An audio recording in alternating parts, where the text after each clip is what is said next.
காட்டுப்பள்ளியில் அந்த துறைமுகம் ப்ளஸ் பரந்தூர் விமான நிலையத்தை உருவாக்குறதுல ஏற்கனவே அதானிஸ்க்கு அங்கே ரோல் இருக்குது. அது குறித்து பேசியிருக்கிறாங்கன்றது தான் அந்த செய்தியோட சாராம்சம். ஆனால் அதிகாரபூர்வமாக தமிழ்நாடு அரசின் சார்பில் சற்று உஷாராக இருக்கிறதோ என்ற சந்தேகம் வருகிறது. ஏன்னா நீங்கள் என்ன தான் அதானி ஒரு பெரிய தொழிலதிபர், அவரை மீறி இங்கே பிஸ்னஸ் பண்ண முடியாது. எல்லா முதலமைச்சர்களுமே அவரை சந்திக்கிறாங்க. தொழில் முதலீடு என்று வரும்பொழுது எல்லா முதலமைச்சர்களும் அதானியை விரும்புகிறார்கள். ஈவன் ரேவந்த் ரெட்டி பதவி ஏற்ற பிறகு கூட தெலுங்கானாவில் முதல்ல சந்தித்த தொழிலதிபர்களில் அதானியும் ஒருவர். அவர்களுக்கு காட்டுப்பள்ளி துறைமுகத்தை ஸ்டாலின் அரசு கொடுக்குதுன்னா அரசியல் ரீதியாக அதற்கு எழக்கூடிய விமர்சனங்களை சந்திப்பதற்கு திமுக அரசும் திமுகவும் தயாராக இருக்க வேண்டும். இதோட பொலிட்டிக்கல் ஃபால் அவுட்டை ஃபேஸ் பண்ண டிஎம்கே தயாராக இருக்கும். கோல் இருக்கு இல்லையா, அதானி இறக்குமதி பண்ணுற கோலோட தரம் ரொம்ப மோசமானதுன்றது ஹிண்டன்பர்க் ரிப்போர்ட்லேயே இருக்குது. ஸோ போர்ட்டு மொத்தமும் இன்றைக்கி இந்தியாவில் அதானி கண்ட்ரோலில் இருக்கும்போது தமிழ்நாட்டில் ஒரு போர்ட்டை அதானிக்கு திமுக அரசு கொடுக்கணுமான்ற விமர்சனம் எழுவது தவிர்க்க முடியாது. ஃபேக்ட், அது புரிஞ்சுக்கோங்க. அதாவது அதானியை ஒதுக்கிட்டு நீங்கள் ஒரு மாநில நிர்வாகத்தை நடத்த முடியாது. அது ஜெயலலிதாவாக இருந்தாலும், எடப்பாடியாக இருந்தாலும், ஸ்டாலினாக இருந்தாலும். மாநில மக்களுக்கு நலம் பயக்கக்கூடிய விதத்தில் போட போறீங்களா, அல்லது பெரும்பாலான இடங்களில் அதானி காலை வச்சுட்டு அந்த மாநிலத்தை சுரண்டிக்கிட்டு இருக்காருல்ல, இயற்கை வளங்களை சுரண்டிக்கிட்டு இருக்காருல்ல, அதை தான் நீங்களும் செய்ய போறீங்களான்றதான் கேள்வி.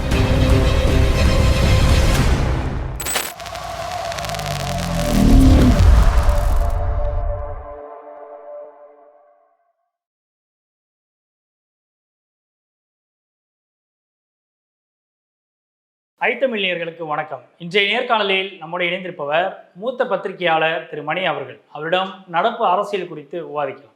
வணக்கம் சார். வணக்கம். வணக்கம். வணக்கம். நன்றாக இருக்கு.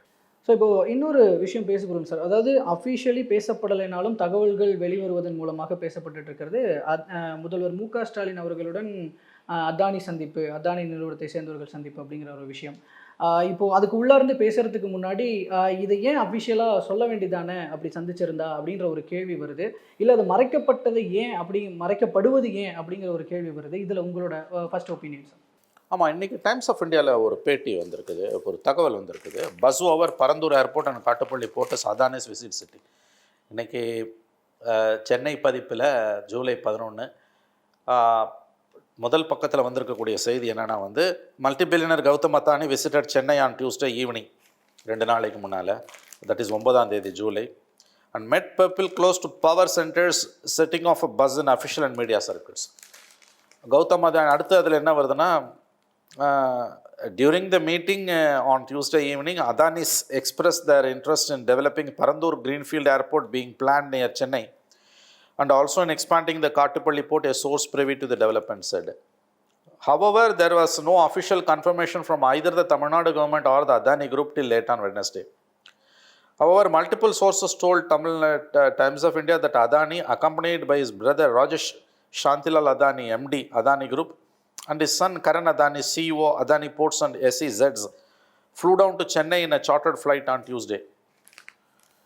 அதாவது ஒரு தனி விமானத்தில் கௌதம் அதானி, அவருடைய சகோதரர் ராஜேஷ் சாந்திலால் அதானி, கௌதம் அதானியோட மகன் கரண் அதானி, இவங்க 3 பேரும் செவ்வாய்க்கிழமை 9 சென்னை வந்திருக்காங்க. அங்கிருந்து அவர்கள் அடுத்து என்ன சொல்கிறாங்கன்னா, they headed to Chittaranjan Salai at Thenambet, where Chief Minister Stalin has as residence, though it was not clear if they met the Chief Minister. அதாவது ஏர்போர்ட்லேருந்து அவங்க சித்தரஞ்சன் சாலைக்கு போயிருக்காங்க. அங்கே முதலமைச்சர் வீடு இருக்குது. அவன் ரொம்ப எச்சரிக்கையாக போடுறான். they headed to Chittaranjan Salai at Thenambet, where the Chief Minister has the residence, though it was not clear if they met the Chief Minister. Chittaranjan சாலைக்கு அவங்க போயிருக்காங்க. அங்கதான் முதலமைச்சருக்கு வீடு இருக்குது. ஆனால் முதலமைச்சரை பார்த்தாங்களான்னு அதிகாரப்பூர்வமாக தகவல் இல்லைன்றா. அதுக்கு பிறகு after that Adanis left for a destination on east coast road for a dinner meeting before heading back to the airport. அதுக்கு பிறகு அவங்க ஈசிஆரில் ஒரு இடத்துக்கு போய் அங்கே டின்னர் சாப்பிட்ருக்காங்க. அதுக்கு பிறகு ஏர்போர்ட்டில் போயிட்டாங்க. அது தவிர அவங்க இதில் என்ன சொல்கிறாங்க, during the meeting on Tuesday evening Adani's express their interest in developing Parandur greenfield airport and Kattupalli port. காட்டுப்பள்ளியில் அந்த துறைமுகம் ப்ளஸ் பரந்தூர் விமான நிலையத்தை உருவாக்குறதுல ஏற்கனவே அதானிஸ்க்கு அங்கே ரோல் இருக்குது. அதில் வந்து அவங்க அது குறித்து பேசியிருக்கிறார்கள்ன்றது தான் அந்த செய்தியோட சாராம்சம். ஆனால் அதிகாரபூர்வமாக தமிழ்நாடு அரசின் சார்பில் அவர்கள் சித்தரஞ்சன் சாலைக்கு போனாங்கன்னு நியூஸ் வருது. முதலமைச்சரை பார்த்தாங்களான்னு தெரியல. அதுக்கு பிறகு ஈசிஆரில் டின்னருக்கு போகும்போது யாரை பார்த்தாங்கன்னும் தெரியல. இப்போ நம்ம இதை எப்படி புரிஞ்சுக்கணுன்னா, இந்த விஷயத்துலேருந்து நம்ம எப்படி புரிஞ்சுக்கணுன்னா, அதிகாரப்பூர்வமாக கவர்மெண்ட்டுக்கிட்டேருந்து அதானிஸ் இங்கே வந்துட்டு போனதுக்கோ சித்தரஞ்சன் சாலைக்கு வந்துட்டு போனதுக்கோ எந்த விதமான மறுப்பும் இல்லை. ஆனால் அவங்க என்ன சொல்லுவாங்க, இந்த சித்தரஞ்சன் சாலை தான் சொன்னாங்க, சித்தரஞ்சன் சாலையில் எவ்வளோ வீடு இருக்குது, அங்கே சிஎம் வீடு மட்டுமா இருக்குதுன்னுவாங்க. பட் இதில் நீங்கள் சொன்ன மாதிரி விஷயம் என்னென்னா, ஏன் வந்து கவர்மெண்ட் வந்து இதை அஃபிஷியலாக அனௌன்ஸ் பண்ணலை? எத்தனையோ முதலமைச்சர்கள் போய் வந்து அதானி பார்க்குறார், பினராயி விஜயனை பார்க்குறார், எல்லா மாநில முதலமைச்சர்களையும் அதானி சந்திக்கிறார், இந்தியாவின் எல்லா மாநில முதலமைச்சர்களையும் அதானி சந்திக்கிறார். சந்திக்கிறதுல ஒன்றும் தவறு கிடையாது. ஏன்னா இந்தியாவின் மிகப்பெரிய தொழிலதிபர், மிகப்பெரிய அளவில் துறைமுகங்களையும் விமான நிலையங்களையும் கட்டுப்படுத்தக்கூடியவர். இப்போ 700 மெகாவாட்டுக்கு வந்து அந்த ராம்நாட்டில் வந்து அந்த சோலார் பிளான்ட் இருக்குது. Adani groups business interest in TN இப்போ centre around 700 megawatt solar plant Ramnath district. அந்த இதில் வந்து அவர் சந்திப்பதில் எந்த விதமான தவறும் கிடையாது. இன்ஃபேக்ட் என்னுடைய நினைவுகள் சரியாக இருக்குமே, ஆனால் ஜெயலலிதா அவர்கள் அவர் 2016 நினைக்கிறேன், ஆமாம், ஜெயலலிதா முதலமைச்சராக பொறுப்பேற்ற பிறகு, அதாவது இறந்து போனாங்க இல்லையா, அதற்கு ஒரு 2 மாதங்களுக்கு முன்பு இவர் கௌதம் அதானி வந்து சென்னை வந்து 10 ஆண்டுகளுக்கு முன்பு அஃபிஷியலாகவே செக்ரட்டேரியட்டில் பார்த்தாங்க. அந்த ஃபோட்டோலாம் வந்தது. அந்த ராம்நாடு அந்த பிளான்ட்டுக்கான அடிக்கல் நாட்டப்பட்ட அந்த சமயத்தில் ஞாபகம் இருக்கு இல்லையா, அதானிஸ் வந்து பார்த்தாங்க. ஐ திங்க் கரண் அதானின்னு நினைக்கிறேன் அவர் வந்து. அந்த மாதிரி வந்து நீங்கள் கேட்ட கேள்வி கரெக்டு. ஏன் வந்து அதிகாரப்பூர்வமாக தமிழக அரசு இந்த சந்திப்பு குறித்து செய்தி குறிப்பு வெளியிடவில்லை என்பது இட்ஸ் இன்ட்ரெஸ்டிங். ஏன்னா இதில் இருக்கக்கூடிய பொலிட்டிக்கல் ஃபாலோட்டை பற்றி திமுக சற்று உஷாராக இருக்கிறதோ என்ற சந்தேகம் வருகிறது. ஏன்னா நீங்கள் என்ன தான் அதானி வந்து ஒரு பெரிய தொழிலதிபர், அவரை மீறி இங்கே பிஸ்னஸ் பண்ண முடியாது, எல்லா முதலமைச்சர்களுமே அவரை சந்திக்கிறாங்க. தொழில் முதலீடு என்று வரும்பொழுது எல்லா முதலமைச்சர்களும் அதானியை விரும்புகிறார்கள். ஈவன் ரேவந்த் ரெட்டி பதவி ஏற்ற பிறகு கூட தெலுங்கானாவில் முதல்ல சந்தித்த தொழிலதிபர்களில் அதானியும் ஒருவர். அப்படி இருக்கும் பொழுது இங்கே என்ன தவறுன்னு கேட்கலாம். தவறுன்னு யாருமே சொல்லலை. ஆனால் ஏன் வந்து அதிகாரப்பூர்வமாக அரசு வந்து அதை தெரிவிக்க மறுக்குது? ஏன்னா இவங்க வந்து அதானிக்கு எதிராக பொலிட்டிக்கலாக ஒரு ஸ்டாண்டும் நிர்வாக ரீதியாக ஒரு ஸ்டாண்டும் எடுக்கும்போது அதை நியாயப்படுத்தணும் மக்கள் மத்தியில். நியாயப்படுத்தாமல் ரகசியமாக வச்சாங்கன்னா தான் பிரச்சனை வருது. இதில் இன்னொரு விஷயம், காட்டுப்பள்ளி போர்ட்டை பற்றி எதிர்க்கட்சியாக இருக்கும்போது திமுகவோட நிலைப்பாடு என்ன, இப்போ நிலைப்பாடு என்ன? மிகப்பெரிய அளவில் சுற்றுப்புற சூழலுக்கு பாதிப்பு ஏற்படுத்த போகுது. அது வந்து சென்னை மாநகரத்தோட புவியியல் இதில் வந்து என்விரான்மெண்டல் சுற்றுப்புற சூழலில் மிகப்பெரிய பாதிப்பை ஏற்படுத்தக்கூடிய ஒரு வாய்ப்பு வந்து காட்டுப்பள்ளி போர்ட்டில் இருக்குது. ஏன்னா அந்த துறைமுகம் அங்கே அமைவது என்பது வெள்ள நீர் வடிந்து ஓடாமல் திரும்ப சென்னைக்குள்ளேயே வரப்போகுது. என்விரான்மெண்டல் குரூப்ஸ் எல்லாமே அதை கடுமையாக எதிர்க்கிறாங்க. ஃபார் எக்ஸாம்பிள் பூவுலக நண்பர்கள். ஏன் இதே ஸ்டாலின் அவர்கள் எதிர்க்கட்சி தலைவராக இருக்கும்போது காட்டுப்பள்ளி போட்டு திமுக எதிர்த்தது. இன்றைக்கி நீங்கள் ஒரு மாறுபட்ட ஸ்டாண்ட் எடுக்கும்போது மக்கள் மன்றத்தில் அதை நியாயப்படுத்தணும். எந்த ஒரு கட்சியோட நிலைப்பாடும் மாறக்கூடாதுன்னு நான் சொல்லலை. பட் அதை நீங்கள் வந்து மக்கள் மன்றத்தில் வந்து மக்களை கன்வின்ஸ் பண்ணுற மாதிரி வாதங்களை வைக்கணும். அதை விட முக்கியமானது வெளிப்படைத்தன்மை தேவை. சொன்ன மாதிரி வந்து அவர் பார்த்துட்டு போகிறாரு, எல்லா மாநில முதலமைச்சர்களையும் தான் அதானி பார்க்கிறார்.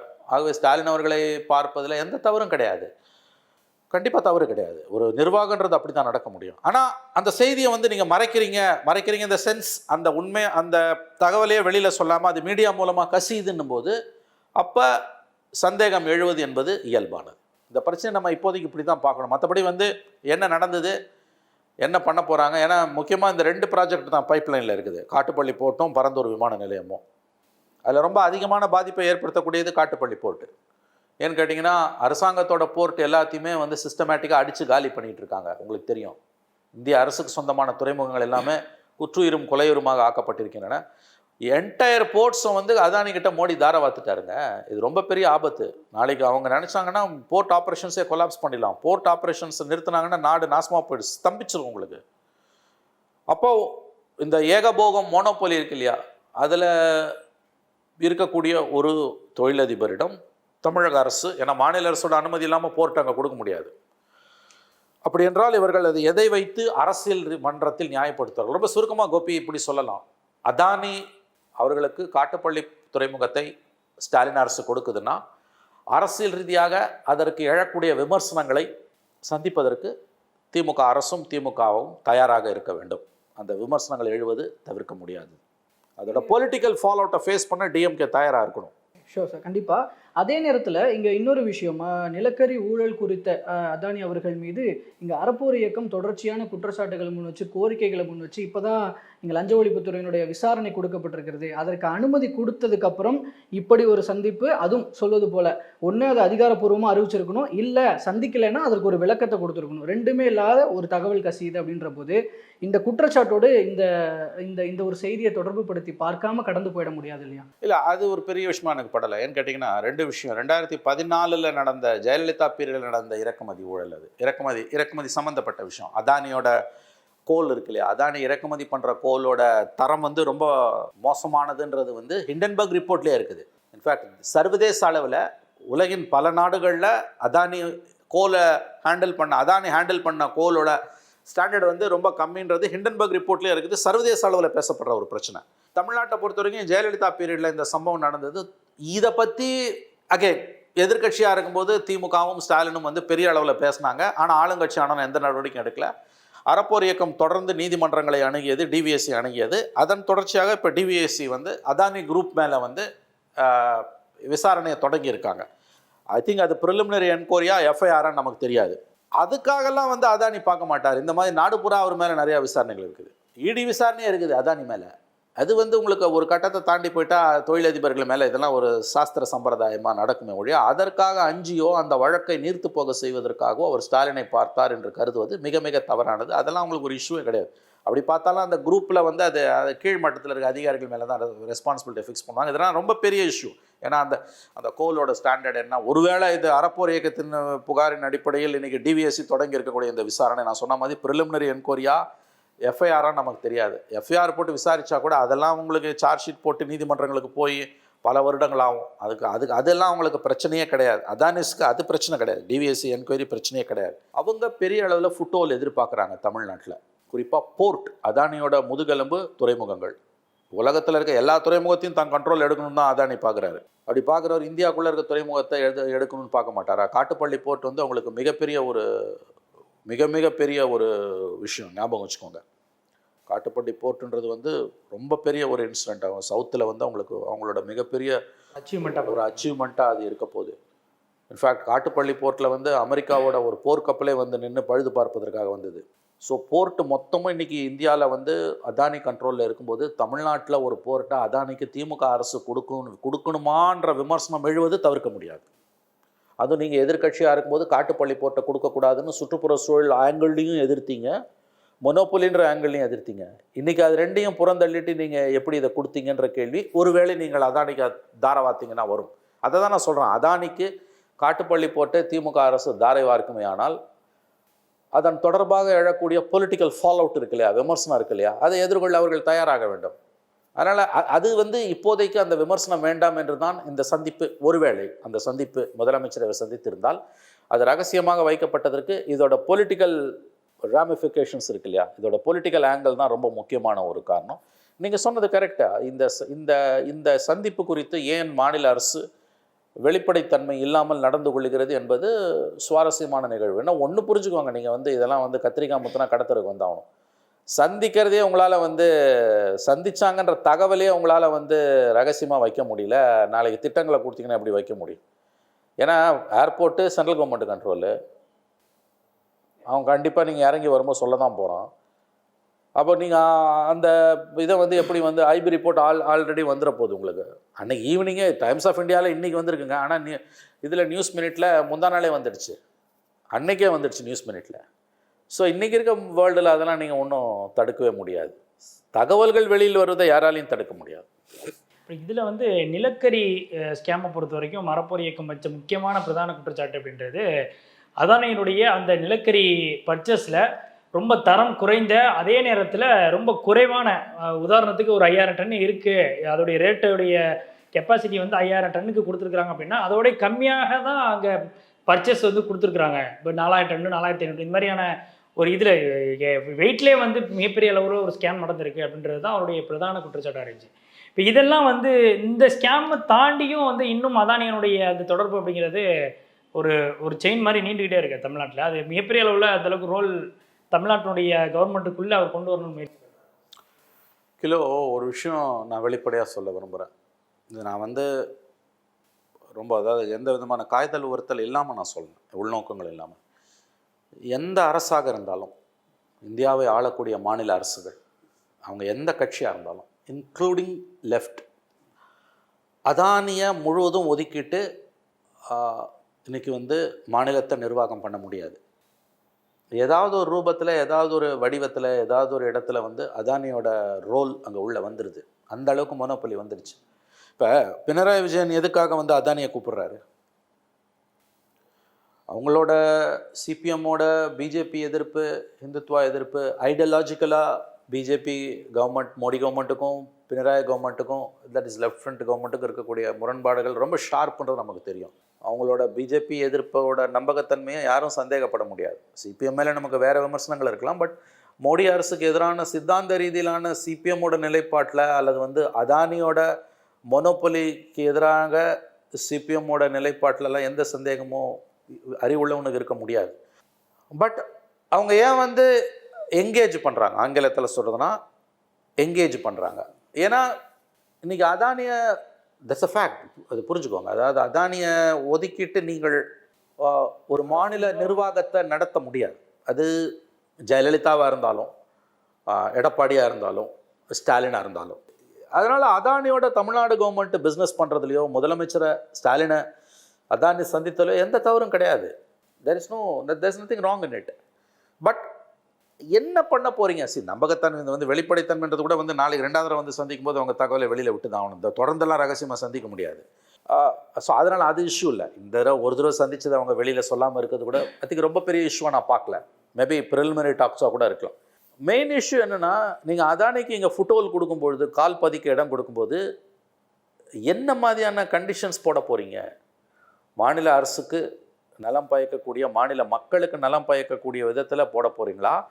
அல்லது பெரும்பாலான இடங்களில் அதானி வந்து காலை வச்சுட்டு அந்தந்த மாநிலத்தை சுரண்டிக்கிட்டு இருக்காருல, இயற்கை வளத்தில் சுரண்டிக்கிட்டு இருக்காருல, அதை தான் நீங்களும் செய்ய போகிறீங்களான்றதான் கேள்வி. அந்த இடத்துல அதானியுடனான அரசின் ஒப்பந்தங்கள் என்பவை குறித்த தகவல்கள் முழு அளவில் வெளிப்படைத்தன்மை கொண்டவையாக இருக்கணும். உங்கள் கேள்விக்கான பதில் என்பது சேட் ட்ரூத், வருத்தப்பட வேண்டிய உண்மை. அதானியை ஒதுக்கிவிட்டு எந்த மாநில அரசும், அது திமுகவாக இருக்கலாம், காங்கிரஸாக இருக்கலாம், ரேவந்த் ரெட்டியாக இருக்கலாம், சிபிஎம்மோட பினராயி விஜயனாக இருக்கலாம், மமதா பானர்ஜியோட வெஸ்ட் பெங்காலில் அதானிக்கு பெரிய அளவில் முதலீடுகள் இருக்குது. மம்தாவே அதானியோட ஸ்டேஜை ஷேர் பண்ணுறாங்க, பேசுகிறாங்க. எல்லா மாநிலங்களுக்கும் இதான் நிலைமை. அதனால் நம்ம அதானிக்கு தமிழ்நாட்டில் தொழில் துவங்க திட்டங்களை ஒதுக்குறதுல ஸ்டாலின் அரசு முன்வருமை, ஆனால் அதில் தவறு எதுவும் கிடையாது. ஆனால் அது எப்படிப்பட்ட ஒதுக்கீடுகள்ன்றது தான், அதைத்தான் நம்ம பேசணுமே ஒழிய பெர்சே